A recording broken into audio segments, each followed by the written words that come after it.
नमस्कार, मेरा नाम ज्ञानेश्वर है और आप देख रहे हैं लाइफ विथिस।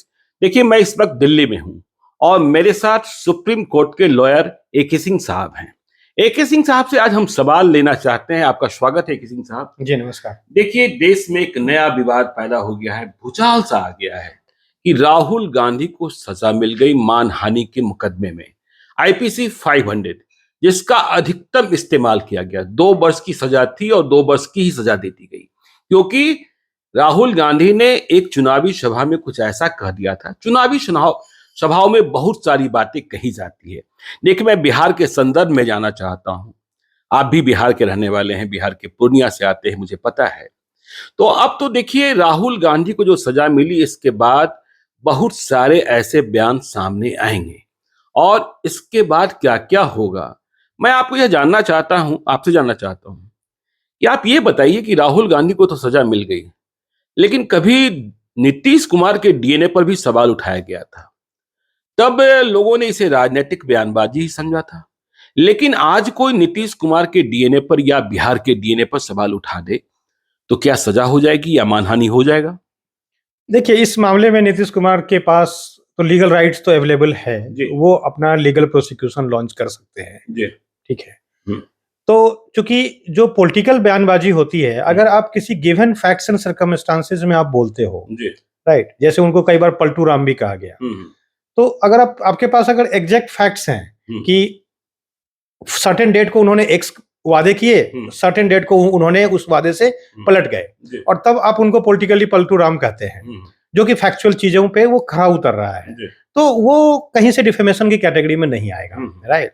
लेकिन किसी के डीएनए पर क्वेश्चन करना, डीएनए किसी का भी आर्यों का एक मूल आइडेंटिटी होता है, ठीक है। वो हिंदू, मुस्लिम, कास्ट, जाति, इन सबसे गहरा है, ठीक है, सबसे गहरा होता है ये। तो उनके पास तो राइट है ही, वो कर सकते हैं प्रोसीड। नहीं, मैं सिर्फ नीतीश कुमार की ही बात नहीं कर रहा हूं। नीतीश कुमार करेंगे नहीं करेंगे मैं नहीं जानता हूं, क्योंकि राहुल गांधी के केस में भी खुद नरेंद्र मोदी ने नहीं किया, एक और किसी मोदी ने जो गुजरात के रहने वाले हैं उन्होंने केस कर दिया।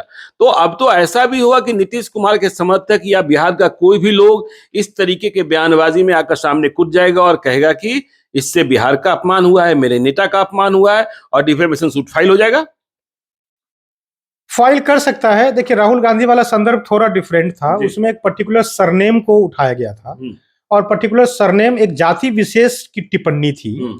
और जो कंप्लेनेंट है सूरत के, वो एमएलए हैं, प्रनेश मोदी उनका नाम है, तो वो उस जाति विशेष से ही आते हैं, उनका भी सरनेम मोदी है। इसीलिए उनकी वो उनकी जो एक भावना है जो आहत हुई है, और वो प्रोसिक्यूशन लेकर के आए थे। नहीं, मैं इसी सवाल पर आता हूं कि उनका सरनेम मोदी था इसलिए लेकर आ गए, तो यहां भी किसी का सरनेम कुमार निकल सकता है, यहां भी सरनेम किसी का यादव निकल सकता है। वो कहेगा मेरी भावना आहत हो गई इसलिए मैं मुकदमा लेकर आ गया। अब लेकर आ जाए, लेकर आने के लिए क्या है, कोर्ट एक रण क्षेत्र है, सब लेकर आए मुकदमा, that will be tested on the concern facts and circumstances. देखा जाएगा उस पर्टिकुलर फैक्ट्स में केस है नहीं है, देखा जाएगा। नहीं, आप हमें ये बताइए कि ठीक है, आपने कह दिया डीएनए वाली बात हो गई, लेकिन आप हमें ये बताइए कि बिहार में यह परंपरा है, खासकर आरजेडी के साथ यह ज्यादा ही इस्तेमाल होता है कि कोई आरोप प्रमाणित हुआ नहीं, आपने किसी को भ्रष्ट कह दिया, आपने किसी को चोर कह दिया, क्या अब ऐसा कहा जा सकेगा? देखिए, पॉलिटिक्स में चुनाव रैली के दौरान चोर कहना, भ्रष्ट कहना, करप्ट कहना, ठीक है, ये एक चलता रहता है। अभी आप देखते होंगे। नहीं चलता रहता है तो फिर राहुल गांधी को सजा क्यों हो गई? वो एक जाति विशेष टिप्पणी है, ठीक है, और वो मैं ये नहीं कह रहा हूं कि वो सजा फाइनल है। नहीं, वो तो ठीक है, सजा फाइनल नहीं है। हाँ। ठीक है, और वो अपर कोर्ट्स में वो 1 सेकंड नहीं टिकेगा। अगर उसमें अपील फाइल की जाए तो वो अपील अपर कोर्ट में 1 सेकंड टिकने वाला अपील नहीं। नहीं, वो मैं आपको पर्सनल ओपिनियन बता रहा हूं। नहीं, वो ठीक, जज के कैपेबिलिटी और उसके कॉम्पिटेंसी पे क्वेश्चन नहीं कर रहा। नहीं, आप कह रहे हैं कि हाई कोर्ट में नहीं टिकेगा, मैं मानता हूं। मैं अपनी पर्सनल जो मेरी एक अंडरस्टैंडिंग है डिफेमेशन 500 सेक्शन को लेकर के, in view of Supreme Court judgment, ठीक है, जो दीपक मिश्रा और पीसी पंत के कोर्ट ने 2014 या 16 का जजमेंट है, सुब्रमण्यम स्वामी वर्सेस यूनियन ऑफ इंडिया, तो उस जजमेंट को लेकर जो मेरी अपनी एक अंडरस्टैंडिंग है, तो ये राहुल गांधी वाला जो कन्विक्शन है, वो अपर कोर्ट में 1 सेकंड नहीं टिकेगा। अच्छा, आप कह रहे हैं राहुल गांधी के खिलाफ जो आदेश हुआ वो हाई कोर्ट में या सुप्रीम कोर्ट में टिकने वाला नहीं, मैं उस पर नहीं चलता हूं। लेकिन चीफ जुडिशियल मजिस्ट्रेट के लेवल पर यदि राहुल गांधी को सजा मिल सकती है तो बात बात पर किसी को भी सजा मिल सकती है, यह बात तो तय हो गई। यह बात तय हो गई, तय हो गई। यस। देखिए, हम भी बिहार के, आप भी बिहार के, और सबसे अधिक गाली बिहारियों को दी जाती है। दूसरे प्रदेशों में क्या क्या नहीं कर जाता है, बिहारी चोर हैं, बिहारी कामचोर हैं, जब से बिहारियां हैं माहौल खराब हो गया है, बिहारी बदमाश हैं। तो अब तो ऐसा कह देना और इसके बाद मुकदमे तो होंगे, मुकदमे करने का राइट तो मिल गया हर बिहारी को। हर बिहारी को राइट हो गया। हाँ, ये ध्यान रहे कि उसके पैरामीटर्स हैं 499 के, कि पब्लिक परव्यू में ये बात कही गई हो, पब्लिकेशन के फॉर्म में, राइट, लाइबल या सिलेंडर होता है ना, एक सर्टेन नंबर ऑफ पीपल वहां मिनिमम प्रेजेंट हो। और ये बातें अगर 1 to 1 किसी को बंद कमरे में किसी को बिहारी कहा जाए या चोर कहा जाए तो शायद ये ऑफेंस नहीं होगा। लेकिन अगर पब्लिक परव्यू में, ठीक है, अगर किसी को किसी particular state, particular community, particular जाति को लेकर के अगर उसका उपहास उड़ाया जाता है, उसका पर्पस होना चाहिए उसकी रिपुटेशन को टार्निश करना, रिपुटेशन को खत्म करना, उसका पर्पस होना चाहिए, ठीक है, तो डिफेमेशन वहां बनेगा नहीं। AK सिंह साहब, देखिए, यदि हम इस देश की बात करें तो मुझे लगता है कि सिखों के बारे में जितने जोक्स बने उससे ज्यादा तो किसी के बारे में नहीं बने। और यदि इस तरीके से मुकदमेबाजी होने लगी तो पूरे देश में हास्य कवि सम्मेलन तो बंद ही हो जाएंगे। नहीं, वो उस कंटेक्स्ट में इसको नहीं देखा जाना चाहिए। क्या है, क्रिमिनल में जब जो भी कोई ऑफेंस बनता है, बहुत बेसिक, जो लोग लॉ के स्टूडेंट होते हैं ना, उनको बिल्कुल पहला दिन ये पढ़ाया जाता है कि 2 एक्ट होते हैं, एक मेंटल एलिमेंट होता है, एक फिजिकल एक्ट होता है, ठीक है, जिसको हम एक्टस रियस और मेंस रिया कहते हैं। तो कोई भी हम काम करते हैं लेकिन उसके पीछे का अगर इंटेंशन मेरा बोनाफाइड है, मुझे किसी के रिपुटेशन को हार्म करना मेरा इंटेंशन नहीं है।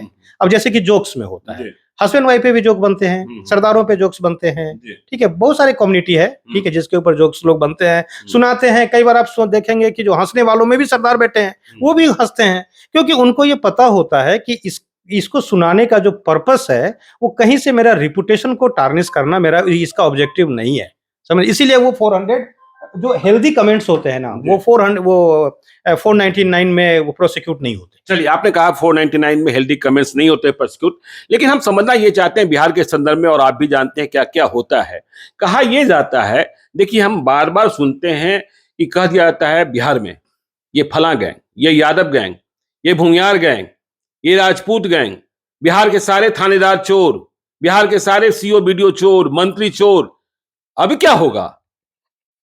देखिए, एक ना एलिगेशन स्पेसिफिक हो जी, किसी व्यक्ति विशेष को, किसी कम्युनिटी विशेष को टारगेट किया गया हो और वो टारगेट करने के पीछे उनका रिपुटेशन को हार्म करना पर्पस हो, समझ गए ना, तो 499 का वो लिटिगेशन बनेगा। मेरा ये कहना है, वो डिफेमेशन कंस्टिट्यूट होता है, ठीक है। लेकिन अब चूंकि एक पर्टिकुलर कम्युनिटी है, पर्टिकुलर एक मान लो एक गैंग है, उस गैंग में फॉर्चुनेट कोइंसिडेंटली सारे लोग यादव हैं, मान लो एक कोई गैंग है, उसमें सारे लोग यादव है और उसको कोई अगर यादव गैंग बोल के संबोधित कर रहा है, ठीक है, तो मुझे नहीं लगता है कि इसमें इस बात को उतना सीरियसली मतलब लिया जाना चाहिए। नहीं लिया जाना चाहिए और नहीं लिया जाना चाहिए, कानून तो कानूनी तरीके से चलता है। ये राहुल गांधी के मामले में CJM ने स्पष्ट किया। वैसे दूसरी बात है कि आप कह रहे हैं कि राहुल गांधी को जो सजा सुनाई गई है वह हाई कोर्ट में और सुप्रीम कोर्ट में टिकने वाला नहीं है। यदि आप राहुल गांधी के वकील होते तो क्या होता? ये पॉलिटिकल चीजें हैं, समझ गए ना। और आपको ये ध्यान रखना होगा, ये चुनाव के रैली के दौरान ये बात कही गई थी, समझ गए ना। लोग इससे बड़ी बड़ी बातें आज तक कहते आए हैं, ठीक है।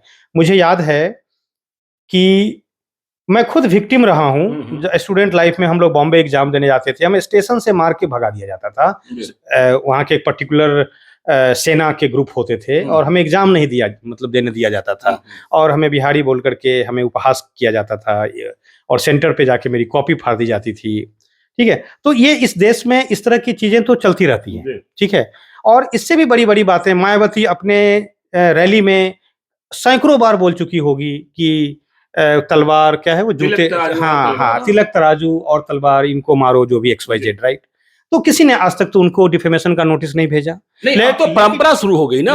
लेकिन अब जिस तरीके से ये हुआ है ये सही में अनफॉर्चुनेट है। अब क्या है कि एक परंपरा शुरू हो गया। अब मैं बताऊं, इसको देख करके अब मेरा क्लाइंट है सुकेश चंद्रशेखर, उनके बारे में आए दिन कोई भी मीडिया न्यूज, कोई भी अखबार का खबर शुरुआत करता है, उनको एक प्रीफिक्स दे दिया कॉनमैन, ठीक है, महाठग। हाँ, महाठग। जबकि किसी भी कोर्ट में, किसी भी कहीं पर अभी बहुत सारे जगह तो अभी चार्ज फ्रेम नहीं हुए और कन्विक्शन अभी कहीं नहीं हुआ, ठीक है, सिर्फ प्रोसिक्यूशन उनके खिलाफ चल रहा है, ठीक है, मैटर सब जुडिस है, और अब कंक्लूजन पे जंप कर गए और सब अखबार में, हेडलाइंस में, हर जगह महाठग महाठग महाठग अब उनके बारे में लिख रहे हैं। अब तो मेरे क्लाइंट को भी राइट है कि वो भी सारे अखबारों को डिफेमेशन का नोटिस भेजेगा। चलिए AK सिंह साहब, हम चलते चलते यह सवाल पूछना चाहते हैं कि क्या अब इतना आसान रह गया, हम बिहार के ही संदर्भ में तेजस्वी यादव भ्रष्ट हैं, नीतीश कुमार भ्रष्ट हैं, ऐसी बातें जब तक भ्रष्टाचार का आरोप प्रमाणित न हो जाए किसी के बारे में नहीं करना, बचना चाहिए। अब बचना चाहिए ना, बचना चाहिए। हाँ, यदि आप कहेंगे नहीं, हमेशा से बचना चाहिए। हाँ। और चूंकि देखिए इस तरह के पॉलिटिकल इम्पुटेशंस होते हैं और कोई डिफेमेशन लेकर नहीं आता। अगर ये एक एक बात पर डिफेमेशन लेने जाएगा तो नेता फिर काम ही नहीं कर पाएगा, जिंदगी भर वो अपना डिफेमेशन के ही बंडल ऑफ मुकदमे लेकर के बैठा रहेगा। तो चलिए, आपने समझा और सुना अशोक कुमार सिंह साहब क्या कह रहे थे कि सिंह साहब सुप्रीम कोर्ट के लॉयर हैं और इन्होंने साफ साफ कहा राहुल गांधी की सजा में कोई दम नहीं है, हाई कोर्ट और सुप्रीम कोर्ट में वो मुकदमा खत्म हो जाएगा जो उन्हें सज़ा सुनाई गई है। ये मेरा पर्सनल ओपिनियन है। मैं एक लाइन मैं डिस्क्लेमर ऐड कर दूं, ये मेरा पर्सनल ओपिनियन है जो मेरी ऑब्जर्वेशन है लॉ को लेकर, ठीक है। जो सुप्रीम कोर्ट का खुद का जजमेंट है सुब्रमण्यम स्वामी वर्सेस यूनियन ऑफ इंडिया, उसमें उसको लेकर, ठीक है, जो तो ये जो वहां पे प्रोसिक्यूशन हुई है, मैं किसी जज साहब या मजिस्ट्रेट के मैं कॉम्पिटेंसी पे क्वेश्चन नहीं करना चाह रहा हूं, लेकिन मेरा कंसर्न ये है कि ये अनफॉर्चुनेट है और ये एक देश में एक नया प्रकार का एक डिफेमेशन और उससे रिलेटेड लिटिगेशन को एक जन्म देगा जो कि बहुत दुर्भाग्यपूर्ण है। और जो घटनाएं जितनी फास्ट वे में हुई हैं, मुझे याद है एक एक सम्मन यहाँ पर एग्जीक्यूट होने में 10-10 साल कई बार लग जाते हैं। आपको याद होगा 2012 वगैरह में शिबू सोरेन की बात, शिबू सोरेन 1988 का एक सम्मन NBW था, उसको 12 में कहीं 12 या 8 में जाके एग्जीक्यूट किया गया। तो ऐसी क्या जल्दीबाजी है? उसको 30 दिन का अपील करने का उनको समय है, उनको अपील करेंगे, क्या पता सेशन कोर्ट उसको स्टे कर दे, क्या पता सेशन कोर्ट उसको क्वैश कर दे, रिवीजन में उसको खत्म कर दे उस सजा को। लेकिन एक बात तो है ना कि आप किसी को भ्रष्ट कहने से, चोर कहने से पहले 100 बार सोचिएगा, 100 बार सोचना पड़ेगा, ठीक है। और देखिए नेताओं में एक लोग इंदिरा गांधी के बारे में क्या क्या नहीं बोलते थे, गली गली में शोर है इंदिरा गांधी चोर है, देखो देखो रे इंदिरा का खेल, 9 रुपए बिके करुआ तेल। लेकिन अब इंदिरा गांधी अब एक एक आदमी को पिन पॉइंट करके अगर सबको लिटिगेशन में अगर अपने एक वकीलों की फौज बना के सब पे डिफेमेशन लेकर आती तो वो इतने बड़े राष्ट्र की जिम्मेवारी वो कैसे निभा पाती। तो ये एक ऐसा पॉलिटिकल पैटर्न रहा है कि कोई इन चीजों को ध्यान नहीं देता है। चलिए, तो आपने सुना AK सिंह साहब को, इन्होंने बड़ी साफ गोई के साथ समझाया कानूनी पक्ष को क्या हो रहा है, क्या होना चाहिए, क्या करना चाहिए, क्या नहीं करना चाहिए। तो आप देखते रहिए लाइव सीरीज को। यदि अब तक आपने हमारे YouTube चैनल लाइव सीरीज को सब्सक्राइब नहीं किया है तो जरूर कर लीजिएगा, और यदि इस वीडियो को Facebook पेज के माध्यम से देखें तो पेज को लाइक कीजिएगा, ट्विटर पर भी हमें फॉलो कीजिए। धन्यवाद।